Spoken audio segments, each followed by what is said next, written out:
Boa tarde a todos, bem-vindos às palestras da extensão. Só vou fazer alguns avisos antes de apresentar a nossa convidada de hoje. Nós vamos passar a lista de presença, eu peço que todos vocês assinem, porque no fim da palestra a gente vai fazer um sorteio, tá, do livro Temas e Problemas Elementares. É um livro divertido, tá? Mesmo para quem não é da área, vocês podem utilizar bastante. Bom, agradeço a presença do diretor, da diretora associada, a presença dos meninos do CMEAI, filmando a gente, professor Lúcio, e gostaria de apresentar a professora Renata Baesso Pereira, graduação na Escola de Arquitetura da UFMG, mestrado em Urbanismo pela PUC Campinas, doutorado em História e Fundamentos da Arquitetura e do Urbanismo pela PUC Campinas, e agora é professora titular da PUC Campinas de Arquitetura. Professora Renata, obrigada por aceitar nosso convite.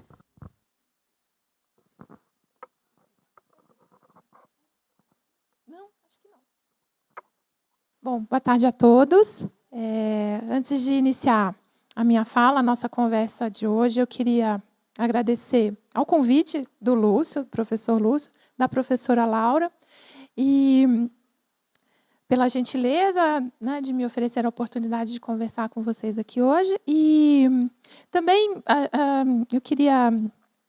Estava conversando com a professora Laura, de dar os parabéns pela iniciativa do IMEC, de fazer um ciclo de palestras como esse, muito bacana, poder congregar aqui campos disciplinares diversos para discussões, né, não especificamente nas nossas áreas de conhecimento, né, mas promovendo esse espírito do que é a universidade de fato, né.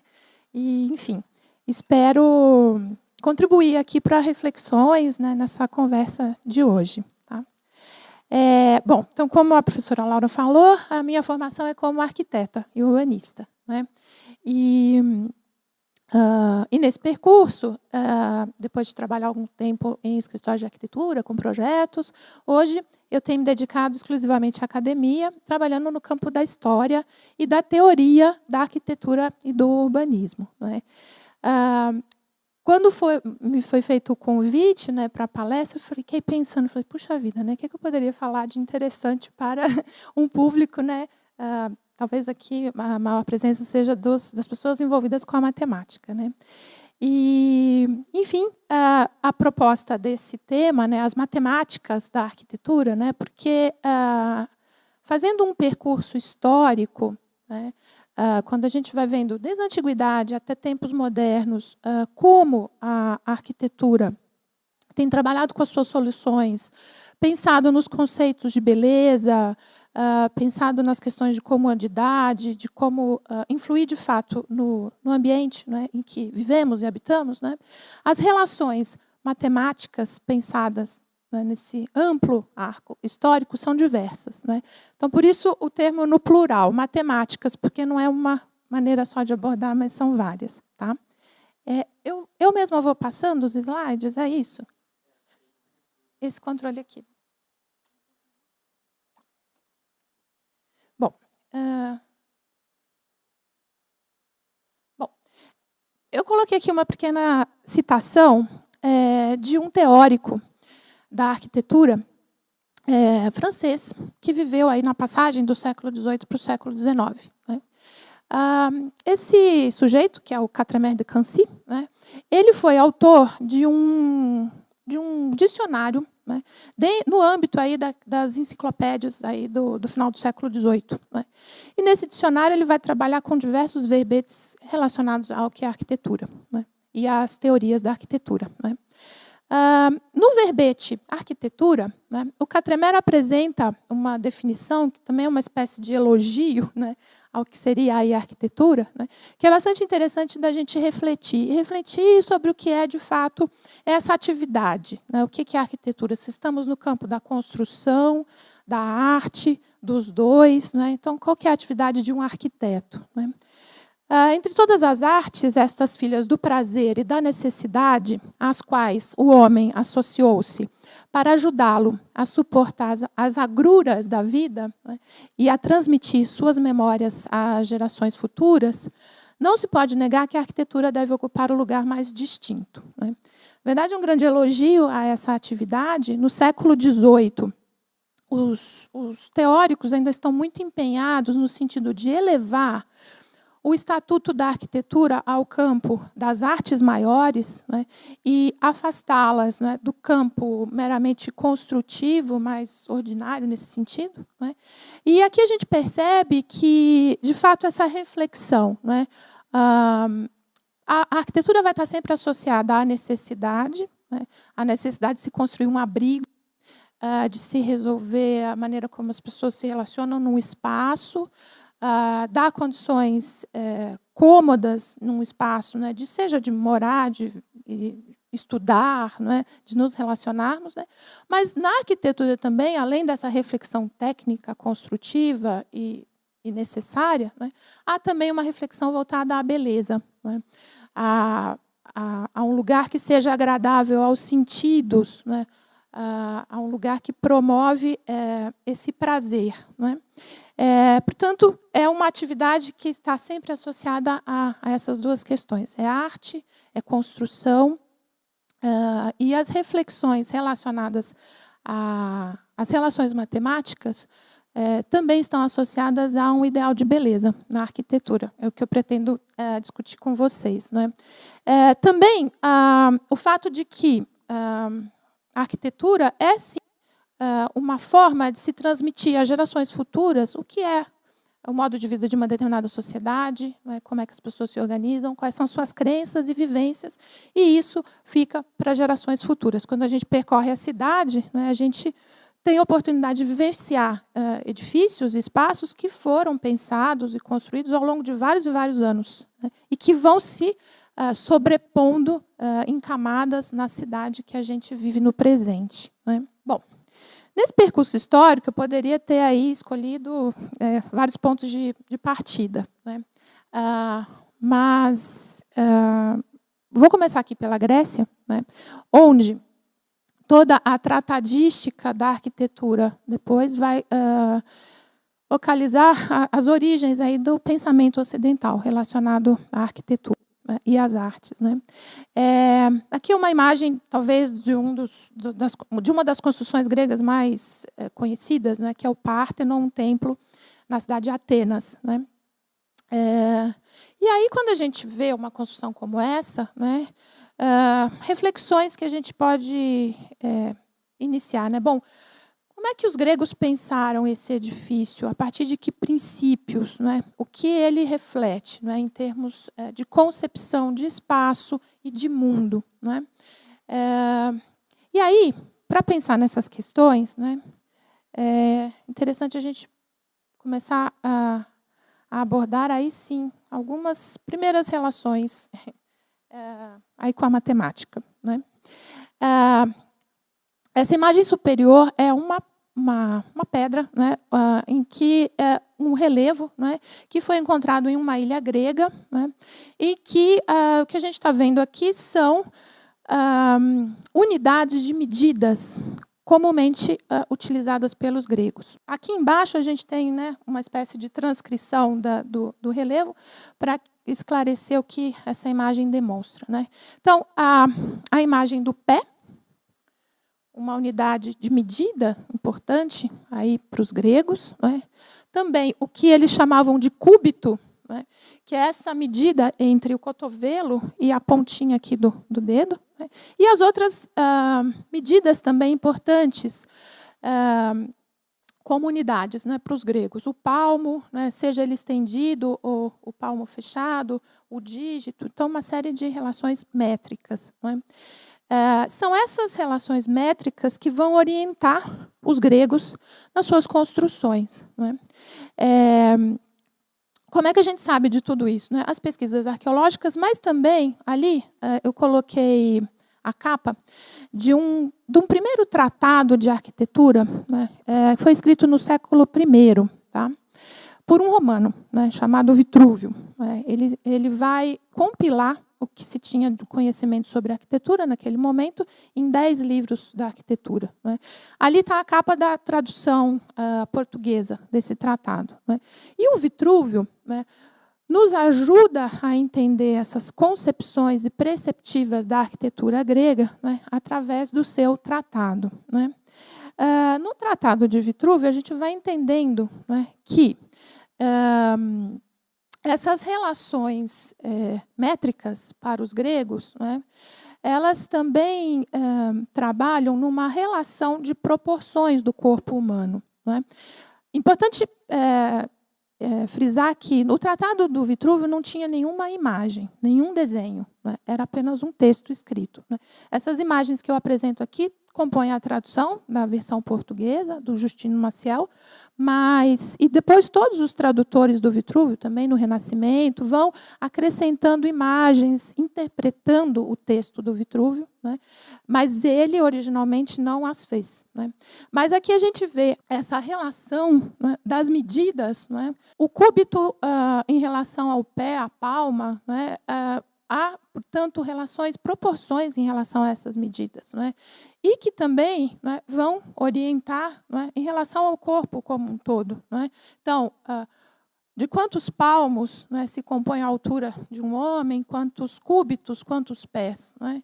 A face. Então, o que os gregos intuíram é que o homem bem proporcionado, né, é aquele em que as suas partes, né, estão em uma boa medida entre si e com o todo. Né?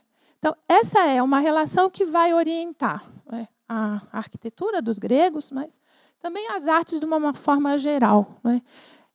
Essa escultura aqui ao lado, né, é uma cópia romana de um original em bronze grego, de um escultor chamado Policleto. Né? É o Doríforo do Policleto, mais ou menos 450 a.C. Né? Esse escultor ele vai organizar esse sistema, né, de relações e de proporções no que ele chama de um cânone, né, de uma regra. Né? E essas relações, portanto, que orientam a escultura, né, vão passar para uma definição também do que é a beleza para os gregos, do que é essa ideia do corpo bem proporcionado. Né? Então, isso orienta as artes de uma forma geral. Tá? Também podemos pensar que, não só na escultura, mas na arquitetura, os gregos também estão pensando essas relações quando se refere à retórica, à poesia, em outros campos também, das artes maiores. Com relação aí à arquitetura, né, o que o Tratado do Vitrúvio também nos coloca é que, bom, onde é que estaria a origem das formas que vemos nesses templos gregos? Né?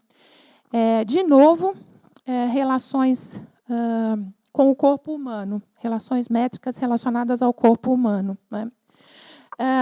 O Vitrúvio fala que esses templos que eram, então, construídos em pedras, né, na verdade, a sua origem estaria em construções de madeira.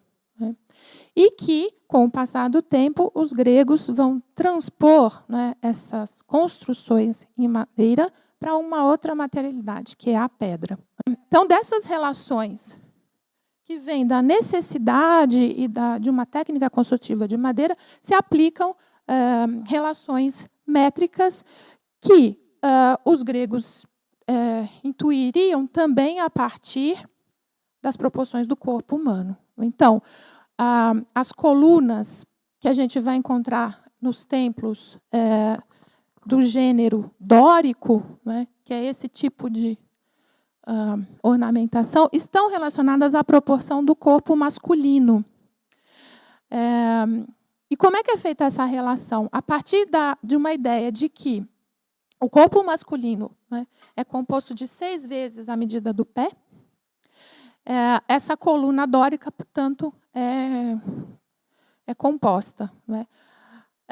Nessa relação métrica, a altura da coluna é 6 vezes o diâmetro do seu corpo, do que a gente chama de fuste. Né? Então, essa seção cilíndrica, né, ela corresponde, portanto, ao diâmetro da coluna. Nos templos dóricos, a gente vai encontrar essa relação a partir de 6 partes ou de 7 partes. Mas há também a solução que relaciona as proporções das construções dos templos ao corpo feminino, que são os templos que a gente chama de jônicos. Né? E E aí a gente tem uma solução mais esbelta, né, que reflete as proporções de um corpo feminino, né. Então, nesse caso, a gente teria a coluna composta de 8 partes, né, lembrando que a parte é o diâmetro, né, da coluna, ou 9. Né, então, 9 diâmetros também refletiriam esse sistema de proporções. Né. Então, nos templos gregos, todas as relações são controladas a partir desta unidade, que é o diâmetro da coluna. Né.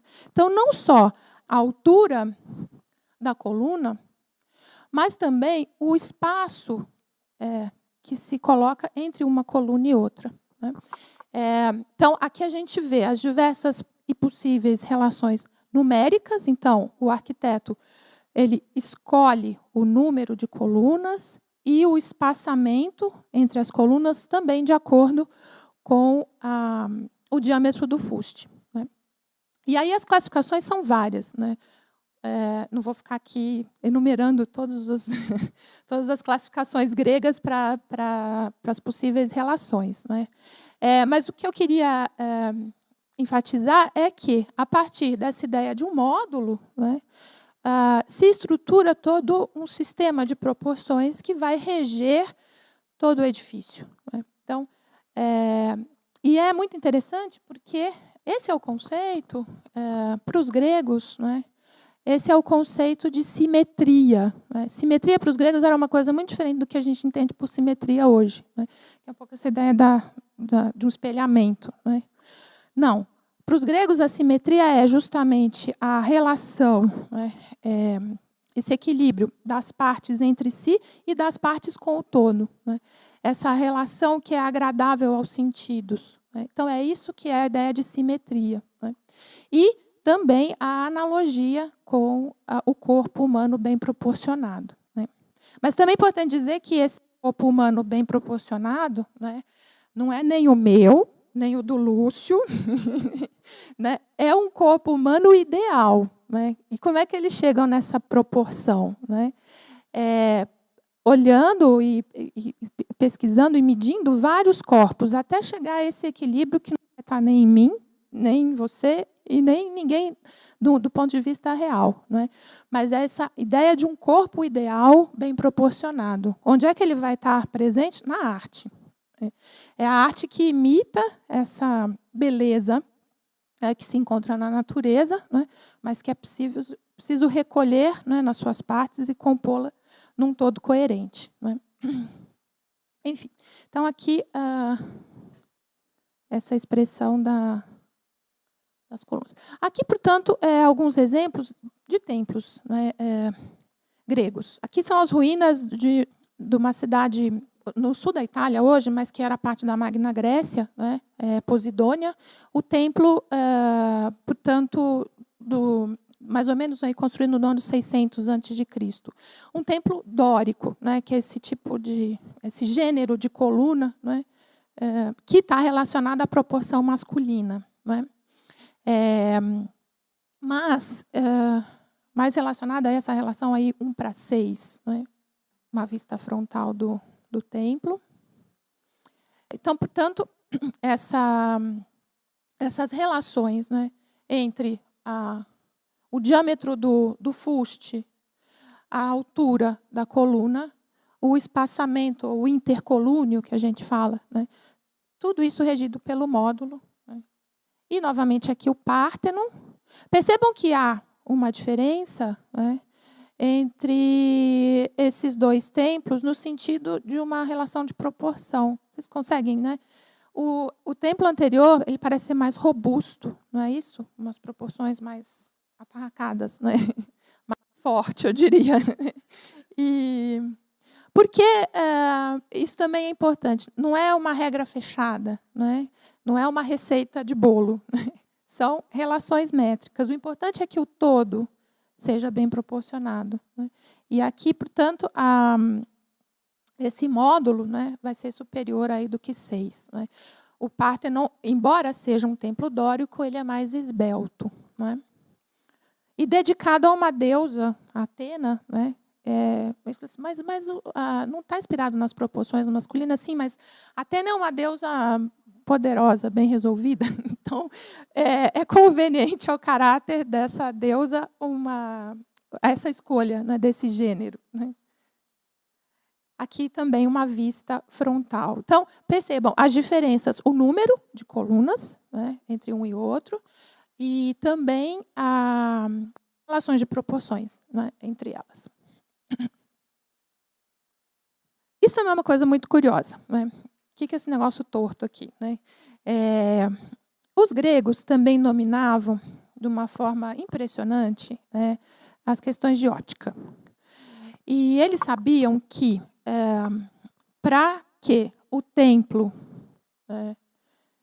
nos parecesse, ao nosso olhar, desta maneira, né, na verdade, era preciso fazê-lo desta maneira esquisita, né, que por conta das distorções, né, que o olhar, né, vai fazer em relação à distância, à posição do templo e o observador, né, eles entenderam que eram necessárias correções ópticas. Né? Então, essa parte aqui superior, que a gente chama de entablamento, na verdade, quando esses templos são medidos em loco, né, se verifica que eles não são retos, né, mas que há uma certa concavidade para que o olhar entenda como algo reto, né, dada a posição do observador.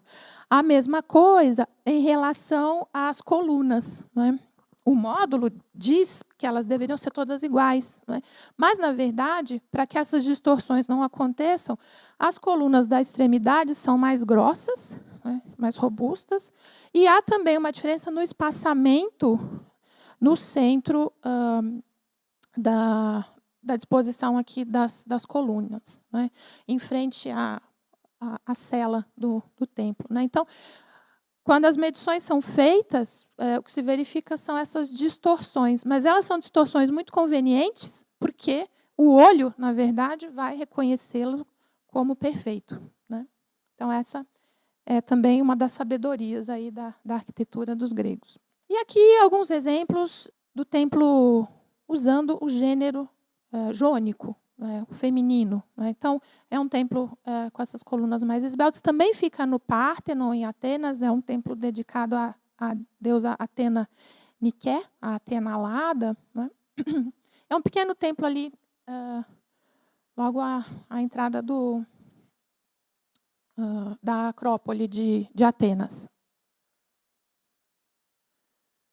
E há uma série de analogias, não é, que o Vitrúvio fazia no seu tratado, de que esses desenhos aqui no fuste da coluna jônica se relacionariam às vestes femininas e também à parte superior do capitel, que é essa estrutura aqui, né, se pareceria com os cachos de um penteado, né, de uma mulher. Né? Então, uma coluna mais delicada, em conformidade com as proporções do corpo feminino. Né? Bom, aí também tem coisas interessantes, divertidas.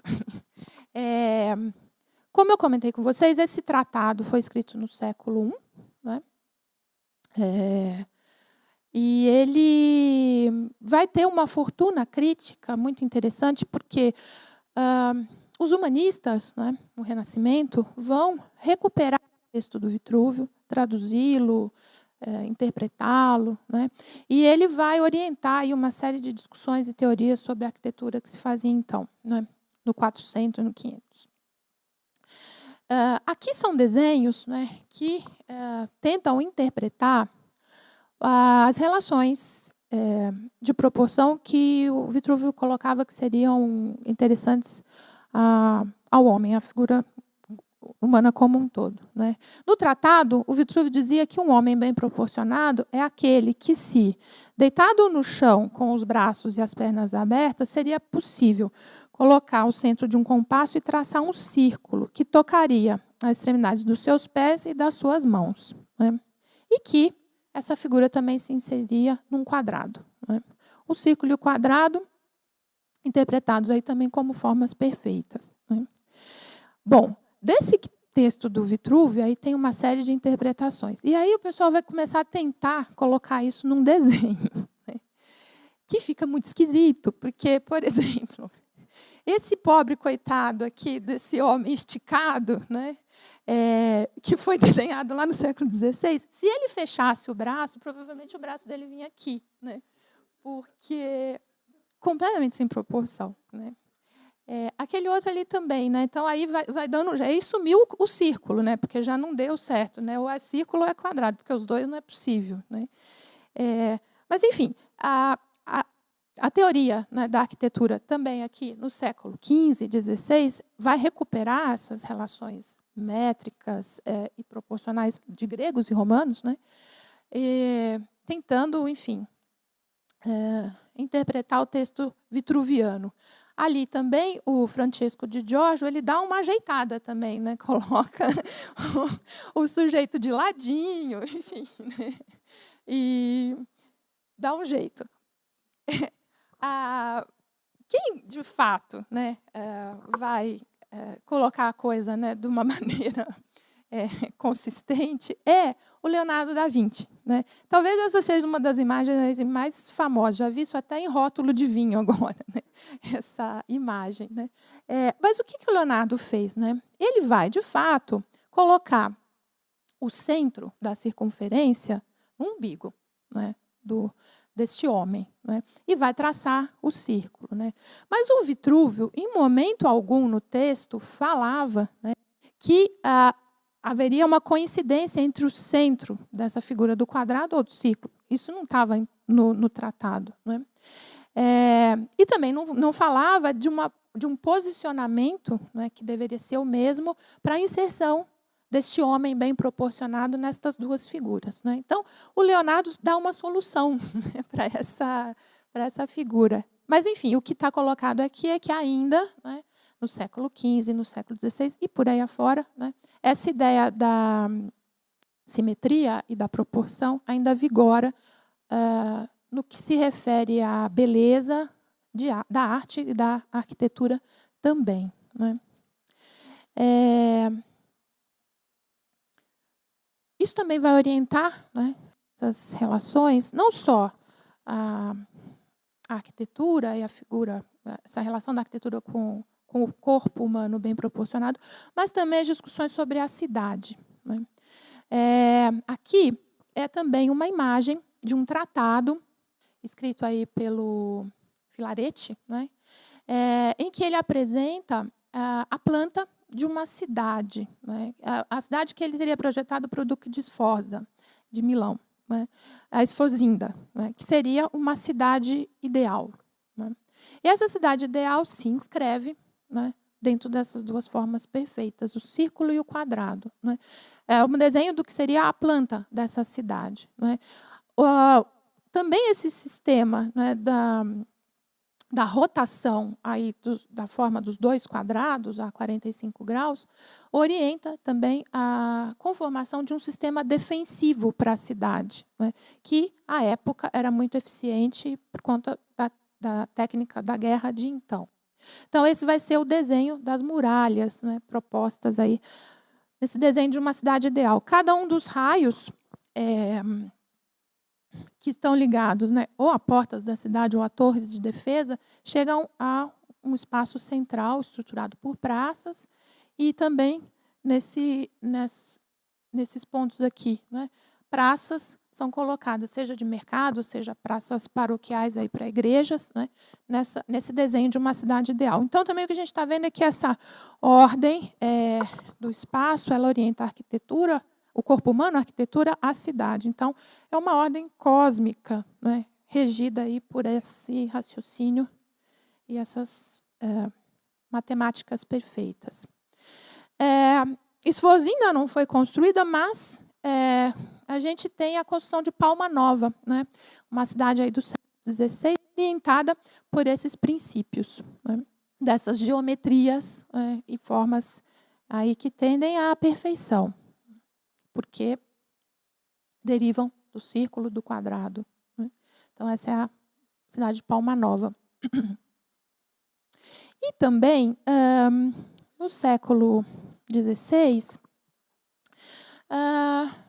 Uma outra, na verdade, no século XV. Um outro momento importante é o da invenção da perspectiva, né, como uma técnica de representação, mas também de se pensar o espaço, né. A invenção, né, da perspectiva está aí relacionada ao trabalho de diversos artistas, arquitetos, né, particularmente ao Brunelleschi, Alberti, né, que são arquitetos aí, do século XV. Né.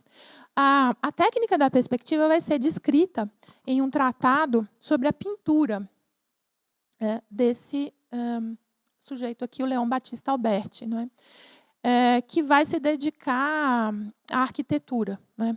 Essa é uma imagem do tratado, né, em que a gente vê essa forma de se pensar, né, os ângulos de visão, né, e de como que isso vai estruturar uma outra forma de percepção espacial. Né. Na imagem superior, era o que eles chamavam de uma espécie de máquina da perspectiva, né, em que se vê a forma como, definido um ponto de fuga, né, as linhas, né, se projetam em um plano, né, e estruturam a representação de um objeto tridimensional em um plano, né, bidimensional. Então, os primeiros estudos de perspectiva, né, estão ligados a esse tipo de máquinas, né, e de raciocínios. Né. E esse raciocínio, que está muito relacionado à matemática, porque a partir de então se tem um controle do espaço pelo desenho, né, que reflete de uma forma muito clara distâncias e relações também de proporção. Né. Esse controle do espaço vai se refletir na pintura, né, e vai se refletir também numa forma de percepção de que, durante muito tempo, as formas de representação que fogem à representação em perspectiva vão ser desvalorizadas a partir de então, né, como se fossem erradas ou menores. Né. Mas, na verdade, isso se relaciona a uma forma de ver, né, o mundo. Então, a perspectiva vai comparecer tanto nas representações pictóricas, né, mas também na arquitetura. Né. Aqui é uma igreja em Florença, né, em que a gente tem o trabalho de um arquiteto chamado Filippo Brunelleschi. Né. Então, esse é o espaço interno, né, dessa igreja em Florença. Né. Então, acho que fica claro aqui essa ideia do controle do espaço dado pela perspectiva. Né. Se a gente imagina essa ideia da perspectiva de um ponto central, né, e esse módulo, né, que se estrutura, né, a partir da inserção das colunas, né, da disposição desses elementos. Né. Então, as colunas seguem um determinado ritmo, e esse módulo se expressa tanto nesse desenho aqui do piso, né, tem uma espécie de uma grelha, né, que vai demonstrando esse módulo. Ele vai se repetir nos arcos, que se apoiam nessas colunas. Esse módulo vai se repetir também nessas estruturas aqui da nave lateral, que são essas abóbadas. Né. Então, esse controle do espaço a partir do módulo, né, ele vai ser muito claro e muito preciso quando se pensa o espaço a partir da perspectiva. Né.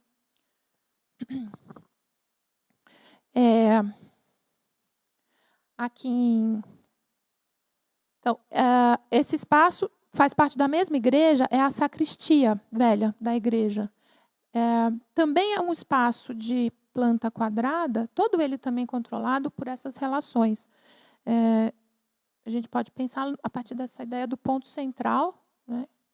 A cúpula que cobre esse espaço, a cúpula é essa, né, ideia da metade de uma esfera, né, que é essa estrutura de cobertura, e a partir desse ponto central se estrutura todo esse espaço. Então, no século XV, XVI, a orientação do espaço ela elaborada a partir da ideia de perspectiva. E também a gente vê o controle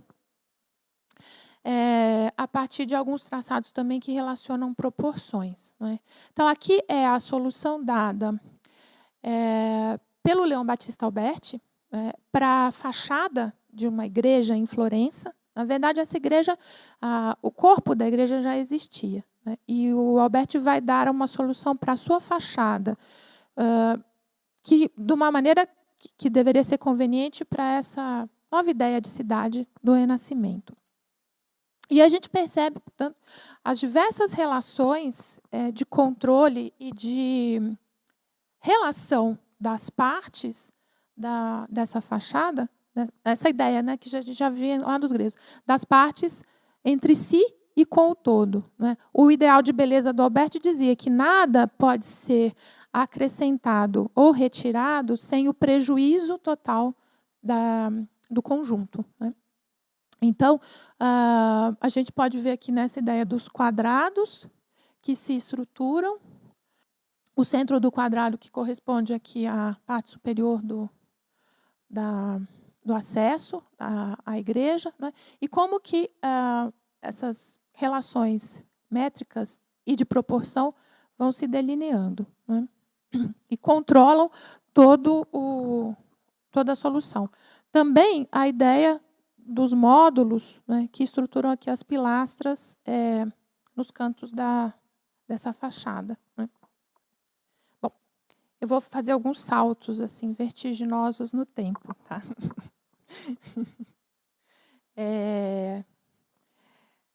Aqui a gente deu um salto mortal e chegamos até o século XVIII.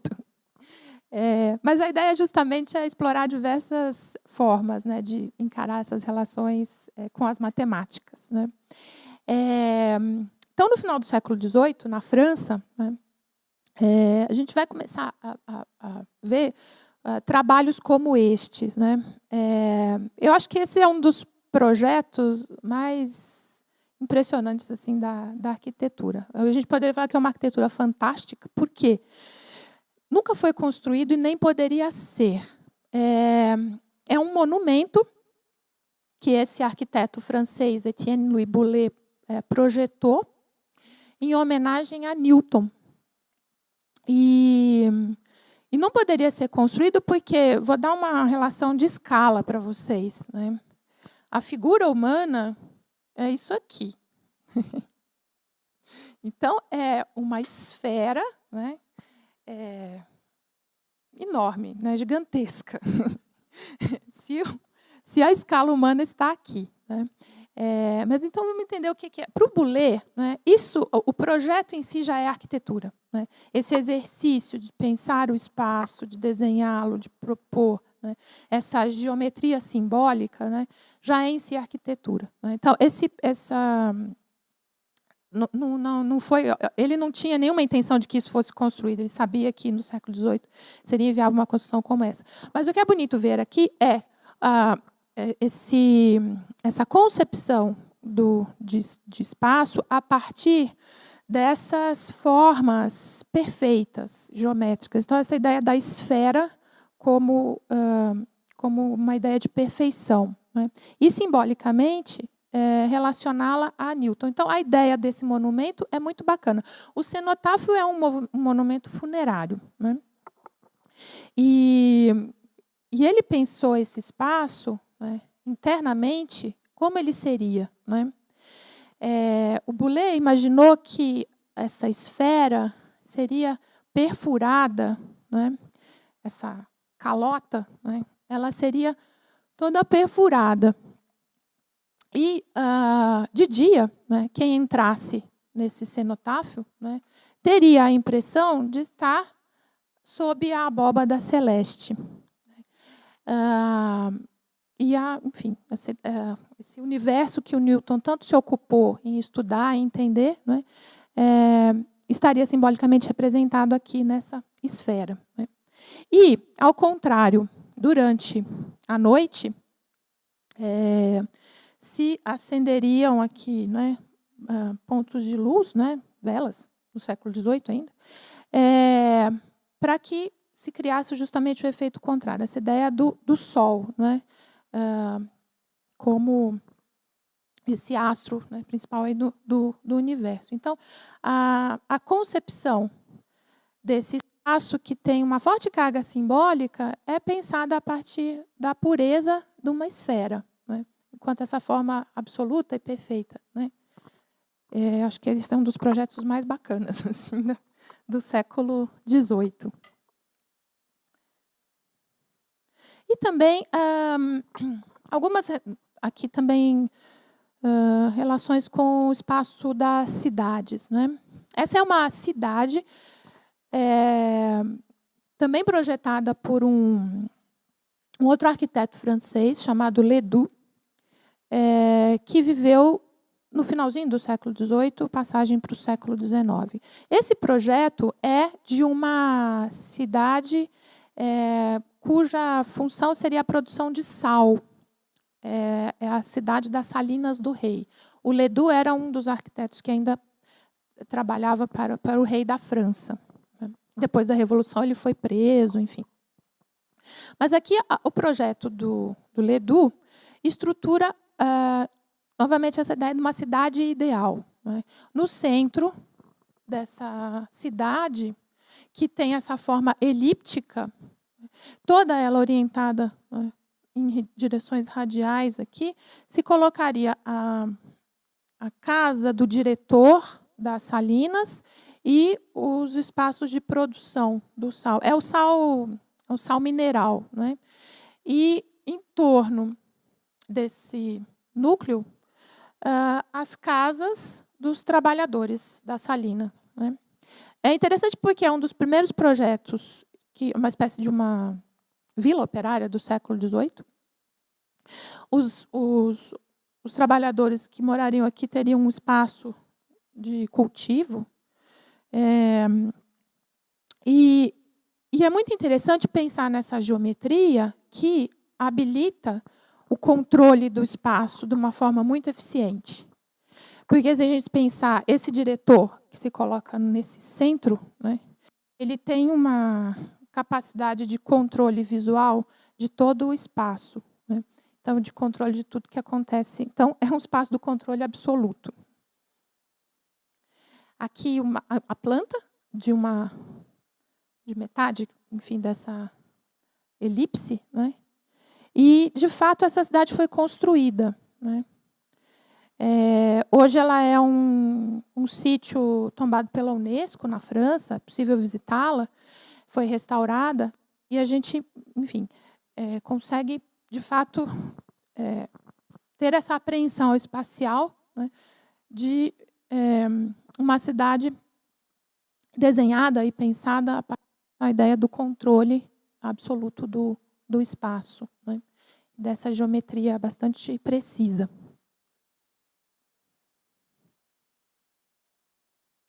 Bom, no século XIX, eu continuo dando os meus saltos, tá bom?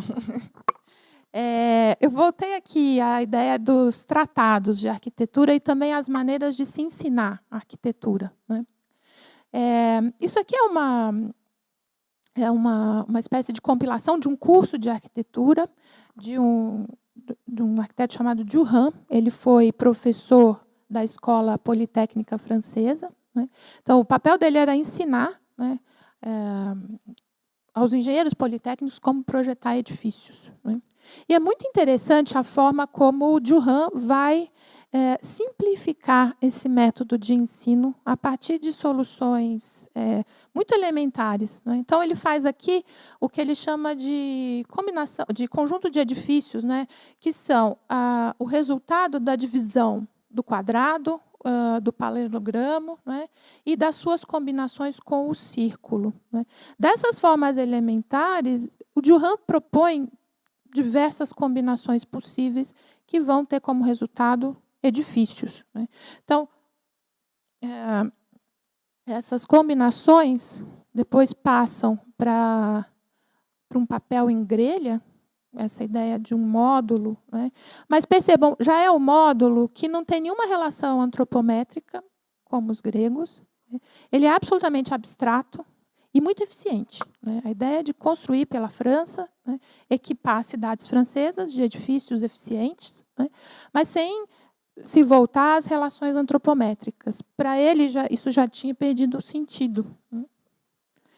E, portanto, a solução se dá a partir da grelha uniforme e a ideia de composição, até chegar a resultados como esse. Então, aqui é muito interessante porque ele faz o passo a passo, né? É a ideia do manual, como projetar um edifício. Então, partindo aqui, né, de uma primeira divisão em eixos, né, desse espaço homogêneo, né, vai se estruturando, né, algumas subdivisões desse módulo, até chegar, né, às combinações dessa fórmula quadrada com o círculo, né, subdivisões do espaço, e o resultado pode ser algo como esse, né? Muito fácil fazer arquitetura.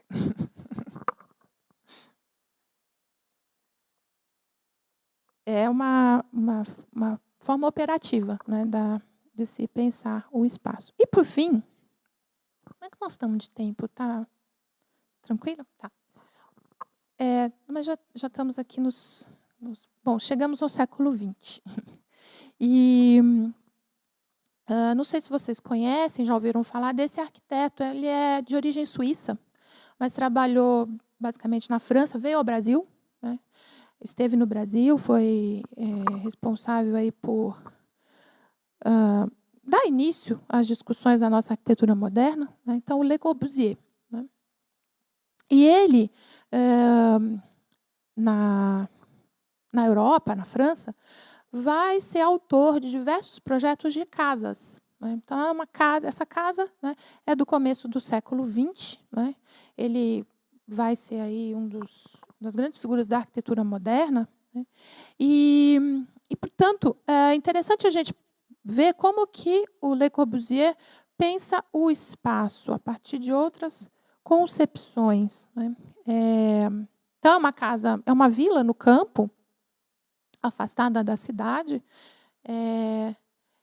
e quando a gente olha essa relação, né, do volume da Ville Savoie com as suas plantas, né? Então, aqui a gente tem as plantas do pavimento térreo, do primeiro pavimento e desse terraço, que ele falava que era um terraço-jardim, né? Interessante ver que o Le Corbusier propunha um espaço absolutamente livre. Quando ele pensa as suas casas, ele pensa em casas que não há divisórias e que esse espaço é fluido, né, e não compartimentado. Mas é muito interessante ver que, do ponto de vista estrutural, né, e de organização desse espaço, por mais livre que ele seja, a gente reconhece uma modulação espacial, né, que é dada pela estrutura. Então, essas colunas delgadas aqui, né, elas formam uma espécie de estrutura, uma grelha, né, que vai se organizar de uma maneira muito sutil, né, em relação ao espaço, né? E é interessante também pensar que o Le Corbusier ele vai compor o tempo inteiro relações também de proporção e relações matemáticas, buscando essa beleza nas formas, né? Então, essas colunas delgadas não mais se relacionavam às proporções, né, de homens ou mulheres, né, mas elas se relacionam dentro dessa ideia da beleza, do todo e das relações métricas no espaço, né?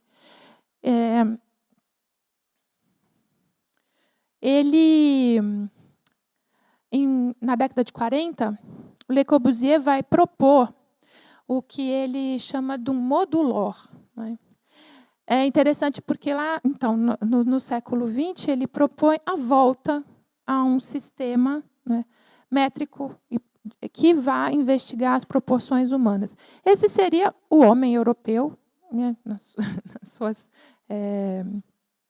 dimensões médias, né? Mas a ideia do modulor é que seria um uma escala humana, né, que poderia ser aplicável, né, universalmente, tanto aos edifícios, à arquitetura, né, mas também aos objetos, né. Então, a cadeira, as mesas, né, que isso organizaria a produção industrial do século XX, né, e de uma maneira eficiente do ponto de vista dessa relação do homem com o espaço, né.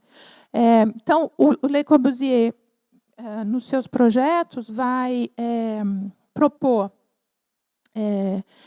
aqui a gente tem espaços muito generosos, né? Uma família francesa que tinha recursos para construir uma casa de campo, né?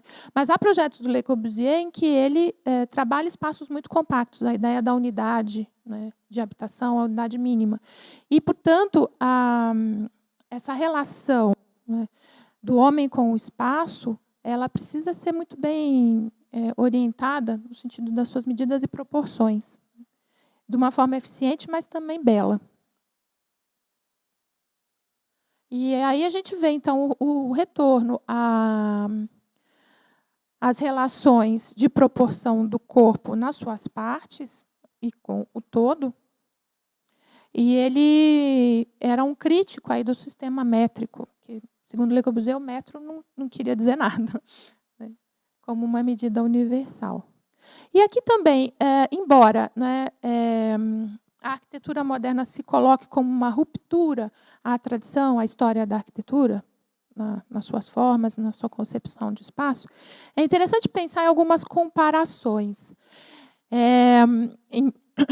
Ele não se desvincula dessa ideia de beleza relacionada à boa proporção, porque quando a gente compara, por exemplo, uma outra casa projetada pelo Le Corbusier, também na França, né, a Vila Stein, com uma vila, né, do século XVII, o Palladio é um arquiteto italiano, né, que trabalha bastante em Veneza, na região próxima ali de Veneza, né, e ele vai ter uma série de projetos de vilas, dessas casas de campo, na região próxima a Veneza, né. Então, aqui a gente tem a comparação das fachadas das duas vilas, uma moderna e outra do século XVII, né.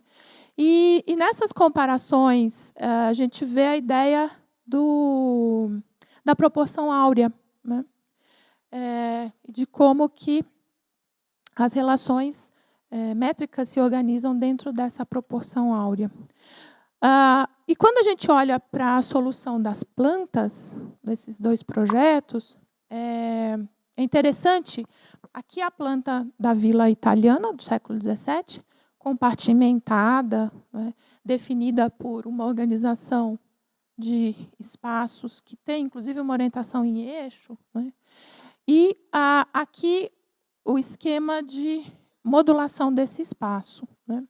Aqui a vila projetada por Le Corbusier, a ideia do espaço livre, da planta livre e da não compartimentação, desse espaço fluido. Mas, quando colocamos aqui as colunas que estruturam esse espaço e traçamos alguns eixos, a gente vê um rebatimento impressionante entre as duas soluções de plantas, né. Então, a matemática, né, essa modulação, né, ela rege, sim, esse espaço, né. É uma forma de controle de estruturação desse espaço, mesmo que livre, né, mas dentro de algumas relações métricas bastante interessantes, né. E o resultado pode ser bastante diverso, né, no que diz respeito à eleição dos elementos, né, mas essa ideia genérica da boa proporção e da beleza relacionada a essas questões vigora nos dois exemplos, né. Acho que esse é o último slide. Então, aqui uma foto das duas vilas, das duas casas, né. Bom, então a ideia, né, não sei se consegui, mas a ideia era de apresentar, né, diversos momentos históricos em que conceitos e relações matemáticas diversas, né, foram adotadas, né, para que se pensasse o espaço, para que se pensasse a beleza, para que se pensasse também a comodidade e a boa arquitetura, né. E, enfim, fica essa reflexão e espero que tenha, enfim, chegado aí aos objetivos. Muito obrigada.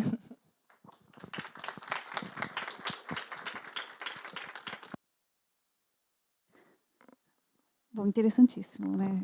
Eu gostei. Abro as perguntas para a plateia. Quem quiser fazer alguma pergunta? Bom, eu tenho perguntas.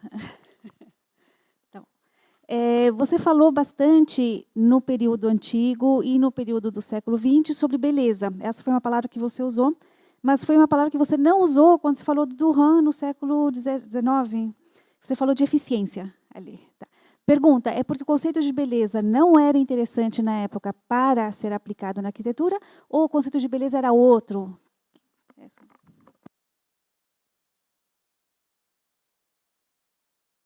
Então, é muito bacana essa pergunta, porque esse século XIX do Duran, né, a gente está num período de que se começa a pensar como algo importante essa eficiência do Estado francês, né, de que se tem que construir de uma maneira cômoda e eficiente pela França inteira, como Estado nacional, né. A beleza, sim, ela é importante, mas não mais associada a essa ideia de uma harmonia, né. É uma outra uma concepção de beleza que pode estar associada, né, a essa comodidade, sim, mas deixa de estar relacionada a essas às relações antropométricas, não é, nesse sentido, tá. Então esse ensino de arquitetura na escola politécnica, né, para engenheiros politécnicos, ele é baseado nesse princípio da eficiência técnica, né. O corpo humano não entra Não como entra, o eficiente. Duran era contra, ele falou assim: "Não, isso é uma anedota, né, dos tratados, isso é uma invenção, né, isso não faz sentido, as nossas questões são outras, né, é a eficiência e a economia de meios", né. Apesar de você não ter falado sobre o gótico, eu tenho uma curiosidade só para perguntar. Quando o gótico entra em cena e que o pessoal quer transformar todos os arcos romanos em góticos, que você se viaja na Europa, você vê igrejas, né, que se vê nitidamente que foi destruído o arco romano. O gótico, o movimento, né, também teve relação com proporção? O que era, de fato, essa mudança? Então, existem sim relações de proporções, né, também na arquitetura gótica, né. Você vê, né, o Lúcio é terrível, porque eu tinha pulado essa parte, né, assim, achando, né, que ele vai lá onde eu pulo. Não, mas está certo. São belíssimas as construções, as catedrais. A gente sabe que assim existiam sim, né. E aí, só que é uma concepção de beleza, né, ligada a questões filosóficas. Tem vários estudos que relacionam, por exemplo, a escola pitagórica com algumas proporções que se vê nas catedrais góticas, porque assim a Idade Média vai ter na música, né, uma das artes assim maiores na Idade Média, né? Então as harmonias musicais, né, as proporções harmônicas relacionadas a números, né, elas estão presentes, sim, nas catedrais, né. E uma outra questão também super interessante, os construtores, né, todo mundo fala assim: mas as catedrais góticas, elas não, os projetos não eram assinados, né? Quem que eram essas pessoas? Mas vários construtores trabalharam nessas catedrais, né, e que sucediam nesses canteiros de obra durante anos e anos, né. E é muito interessante porque eles assinavam as peças construtivas essenciais da catedral, normalmente com algum símbolo geométrico, né.